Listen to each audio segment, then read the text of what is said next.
మన సాక్షి పేపర్లో విశాఖపట్నంలో పొల్యూషన్ చాలా ఎక్కువ ఉంది, second polluted city in the country అని చెప్పి రాశారు.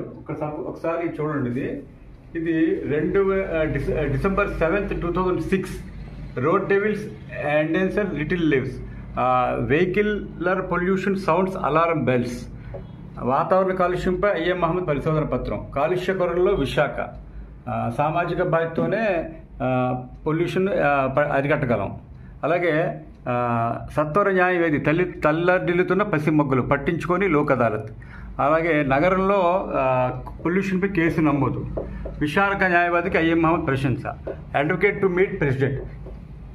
ఈ పొల్యూషన్ గురించి గత ఆల్మోస్ట్ 20 years నుండి పొల్యూషన్ తగ్గించడానికి ఏం చేయాలి, వెహికల్ పొల్యూషన్ తగ్గించడానికి ఏం చేయాలి, ఇండస్ట్రియల్ పొల్యూషన్ తగ్గించడానికి ఏం చేయాలని చెప్పేసి, ముఖ్యంగా వెహికల్ పొల్యూషన్ గురించి నేను ఒక పరిశోధన పత్రం రాశాను. అది Andhra university association of Andhra university environment department వాళ్ళు, అసోసియేషన్ ఆఫ్ బ్రిటిష్ స్కాలర్స్ వాళ్ళు కూడా జాయింట్గా ఒక నేషనల్ సెమినార్ కండక్ట్ చేసినప్పుడు ఒక రిపోర్ట్ సబ్మిట్ చేశారు, పొల్యూషన్ కంట్రోల్ చేయడానికి ఏం చేయాలని చెప్పేసి.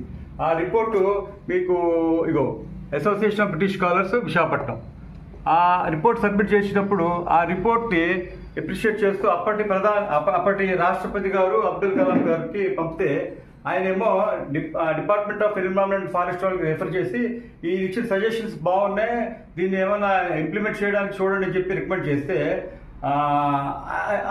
తర్వాత అన్ఫార్చునేట్లీ ఆయన టర్మ్ అయిపోవడంతో ఇది పక్కన పెట్టేశారు. అయితే ఇక్కడ విషయం ఏంటంటే చాలా మంచి సొల్యూషన్స్ తోటి ఒక రీసెర్చ్ పేపర్ సబ్మిట్ చేశాం, కానీ దాని గురించి ఎవరు కూడా పట్టించుకోకుండా మీడియాలో అయితే బాగా సపోర్ట్ చేశారు. ఆ టైంలో all media covered all this. కానీ ప్రస్తుతం పొల్యూషన్ పెరిగిపోతుంది కాబట్టి ఒకసారి ఆ రీసెర్చ్ పేపర్లో ఉన్న ఫైండింగ్స్ చూస్తే కనుక చాలా సొల్యూషన్స్ ఉంటాయి.